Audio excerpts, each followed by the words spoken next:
Good morning ninth class. आज हम हमारी जो सेकंड बुक है कृतिका, उसका भाग एक जो हमारी पूरक पाठ्य पुस्तक है, इसका फर्स्ट लेसन रीड करेंगे, जिसका नाम है इस जल प्रलय में। जल प्रलय होती है जब बाढ़ वगैरह आ जाए, ठीक है, तो वो प्रलय होती है जब लोगों का जीना मुश्किल हो जाए, ठीक है। इसके राइटर हैं फणीश्वर नाथ रेणु। और ये जो पाठ है ये बाढ़ के वर्णन के रूप में है दिया हुआ है हमें। और इसमें लेखक ने बिहार में एक बाढ़ आई है उसके बारे में वर्णन किया है। और वैसे फणीश्वर नाथ रेणु ने जो हर साल बिहार में पटना में बाढ़ आती है उस पर बहुत सारे लेख उन्होंने लिखे हैं, ठीक है। और आपकी नॉलेज के लिए बता दूं कि जो बिहार है वहाँ पर लगभग हर साल बाढ़ आती है, और ज़्यादातर जो बाढ़ें हैं वो कोसी नदी के कारण आती हैं, और इसलिए कोसी नदी को बिहार का काल भी कहा जाता है, ठीक है। तो कई बार ये शॉर्ट क्वेश्चन में आ जाता है कि कोसी नदी को क्या कहा जाता है या बिहार का काल क्या होता है, तो कोसी नदी को बिहार का काल कहा जाता है, ठीक है। वैसे वहाँ पर जो बाकी और भी नदियाँ हैं जैसे पनार है, महानंदा है, गंगा भी वहाँ से गुजरती है, उनमें भी बाढ़ आ जाती है कई बार, लेकिन कोसी में ज़्यादातर बाढ़ आती है, ठीक है। तो वहाँ पर लेखक कहता है कि लगभग बाढ़ आई रहती है। उसने काफ़ी सारे उसमें हमें दिए हैं, सन दिए हैं कि 1947 में भी बाढ़ आई है, 49 में भी आई है, 1967 में भी बाढ़ आई है। तो वहाँ पर बहुत सारी भयंकर बाढ़ें जो आती हैं उन पर फणीश्वर नाथ रेणु ने कई लेख लिखे हैं, और उसने अपनी यादों का वर्णन किया उसमें कि उस पर समय किस प्रकार का जो माहौल रहता है जब बाढ़ आती है, ठीक है।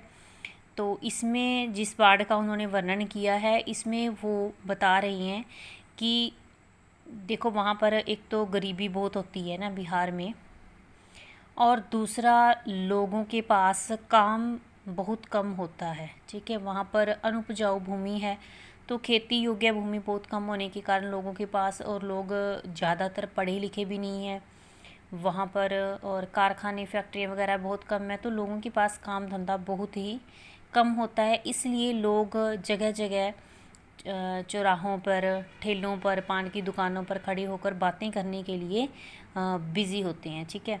तो वो बता रहा है कि बाढ़ के समय भी लोगों में एक यही जिज्ञासा है, वो लोग कोई काम धंधा नहीं कर रहे हैं, वो सिर्फ जगह जगह इकट्ठे होकर खड़े होकर सिर्फ समाचार सुनने पर जोर दे रही हैं, और उनमें सिर्फ एक ही जिज्ञासा है कि कौन सी जगह तक पानी आ गया होगा, कौन सी जगह अब डूब चुकी होगी, कौन सी जगह बच चुकी होगी। तो इन्हीं बातों के बीच में लेखक जो है वो सोचता है कि मैं कुछ लिखूं, उसको कि वो एक लेखक है तो उसका हर समय ध्यान लिखने में रहता है, लेकिन जो आसपास की परेशानियां हैं, लोगों का जमावड़ा है, उनकी बातें सुन सुनकर लेखक कुछ भी लिखने की स्थिति में नहीं होता, ठीक है। और फिर वो देखता है कि किस तरह लोग अपने मुंडेरों पर चढ़कर खड़े हैं। कुछ लोग उस समय भी ऐसे माहौल में भी ताश खेलने में बिज़ी होते हैं, ठीक है। और फिर एक गाड़ी जो है वो घोषणा करती है कि आज रात को पानी आने वाला है, ठीक है। पानी आने वाला है मीन्स उनके गांव तक पानी पहुंच जाएगा। तो उस समय भी लेखक को लगता है कि कई लोग ऐसे हैं जिन पर इस आवाज़ का कोई असर नहीं हुआ है, वो लोग अभी भी पान चबाने में व्यस्त हैं, और अभी भी अपनी बातों में बिल्कुल हंसी खुशी और मजाक के साथ अपने घरों में वापस लौट रहे हैं। लेकिन लेखक को पूरी रात नींद नहीं आती। वो सोचता है कि पता नहीं मेरे दोस्त मित्र पानी से बच पाए होंगे या मुसीबत में होंगे, तो क्या हो रहा होगा उनके पास। तो इस तरह की कुछ यादें लेकर वो सोने की कोशिश करता है, लेकिन वो सो नहीं पाता। और फिर उसे पता चलता है कि लगभग 2-2:30 बजे पानी उनके गांव के बिल्कुल समीप पहुंच चुका है। और लेखक को ऐसा लगता है, क्योंकि वो एक लेखक के नज़रिए से हर चीज़ को देखता है, उसको लगता है कि पानी बाढ़ की तरह नहीं आ रहा, पानी नृत्य करता हुआ उनके गांव की तरफ बढ़ रहा है। और वो सोचता है कि मैंने बहुत सारी बाढ़ें बचपन से देखी हैं, लेकिन मैंने इस प्रकार की बाढ़ जो है वो पहले कभी नहीं देखी। उसको वो नज़ारा, वो दृश्य बहुत ही सुंदर और आकर्षक लगता है। तो इस पाठ से हमें एक तो बाढ़ के दृश्यों का, उस समय होने वाली मुसीबतों का पता चलता है कि जब कोई प्रलय आ जाती है किसी इलाके में तो वहाँ पर कैसा माहौल होता है। ठीक है।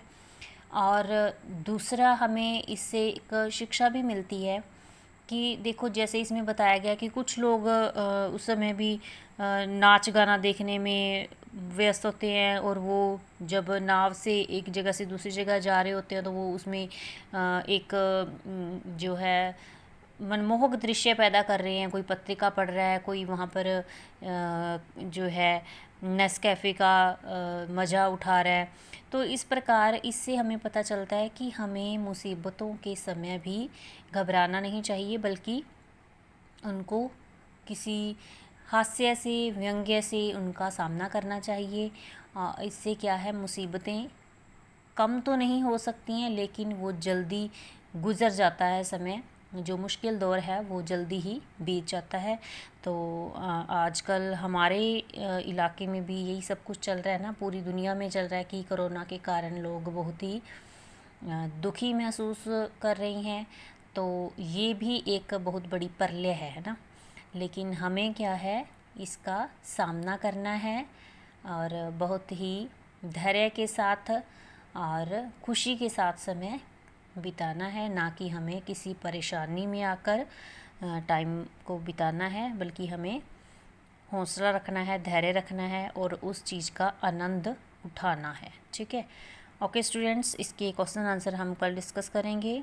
आज आपने इस लेसन को अच्छे ढंग से रीड करना है फुल, क्योंकि अगर चैप्टर रीड किया हो अच्छे ढंग से तो क्वेश्चन आंसर हम कहीं से भी आ जाएं उनको हैंडल कर सकते हैं। Okay students, have a nice day.